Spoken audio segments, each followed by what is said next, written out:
Assalamualaikum warahmatullahi wabarakatuh. Halo semuanya, aku Reza Zafira dari kelas 10G. Kalian pernah bertanya-tanya nggak sih gimana caranya Islam masuk ke Indonesia? Ternyata ada yang namanya teori Mekah nih teman-teman. Dahulu, para pedagang dan mubalik Arab berlayar melalui jalur perdagangan internasional hingga tiba di pelabuhan-pelabuhan Nusantara seperti Barus dan juga Aceh. Mereka tidak hanya sekedar berdagang, tetapi juga menyebarkan agama Islam melalui interaksi sehari-hari dengan para penduduk lokal. Seni dan budaya Islam mulai terlihat seperti dalam bentuk nisan kuno di Aceh yang menunjukkan pengaruh seni Persia dan Arab. Seiring waktu, komunitas Muslim mulai terbentuk di wilayah ini, sebagaimana tercatat dalam sejarah Arab dan Persia pada abad ke-17 dan 18, ulama-ulama Nusantara berangkat ke Mekah dan Madinah untuk memperdalam ilmu agama. Mereka membawa pulang ajaran Islam termasuk mazhab Syafi'i yang menjadi dasar pemahaman Islam di Nusantara. Salah satu tokohnya adalah Sunan Derajat. Pada tahun 1470 Masehi lahirlah Sunan Derajat atau Raden Kasim, putra bungsu Sunan Ampel dan Nyi Ageng Manila. Dibesarkan dalam lingkungan Jawa dari pihak ibunya, Raden Kasim menguasai ilmu, bahasa, seni, budaya, sastra, dan agama bercorak Jawa.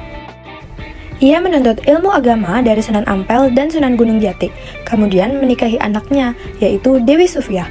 Mereka menetap di Kedrajat dan dikaruniai 3 orang anak. Kemudian, Sunan Derajat menikah lagi dengan Nyai Kemuning, yaitu putri dari Kiai Mayang Madu dan Nyai Retna Ayu Chandra Sekar. Pada tahun 1484, Raden Patah menganugerahkan gelar Sunan Mayang Madu kepada Raden Kasim dan memberinya tanah perdikan. Sejak itu, ia dikenal sebagai seorang wali yang aktif menyebarkan Islam di Jawa, tepatnya di Gresik. Sunan Derajat memulai dakwahnya di Gresik. Dalam perjalanannya, perahu yang ia tumpangi pecah, sehingga ia terdampar di Jelak, Desa Banjarwati, dan disambut hangat oleh sesepuh di sana. Di sana, ia mendirikan surau yang kemudian berkembang menjadi pondok pesantren. Setahun kemudian, ia pindah ke tempat yang dianggap memiliki nilai spiritual. Meski awalnya dihantui cerita tentang hantu dan penyakit, ia berhasil mengatasinya. Kemudian, Sunan Derajat membangun kota seluas 9 hektar, lengkap dengan masjid sebagai pusat dakwahnya dan sebagai tempat untuk ia menetap hingga akhir hayat. Dakwah Sunan Derajat dikenal dengan sebutan Pepali Pitu. Boleh kalian pause ya guys? Sunan Derajat menyebarkan Islam melalui seni, seperti tembang macapat pangkur yang ia ciptakan, serta musik gamelan Singomengkok. Peninggalan lainnya terdapat pada Museum Sunan Derajat.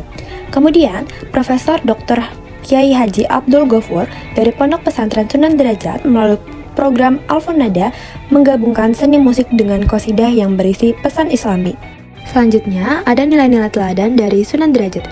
Yang pertama, kita harus tekun dalam menuntut ilmu. Yang kedua, Sunan Derajat mengajarkan kita untuk peduli terhadap sosial. Dan yang terakhir adalah menghormati adat setempat.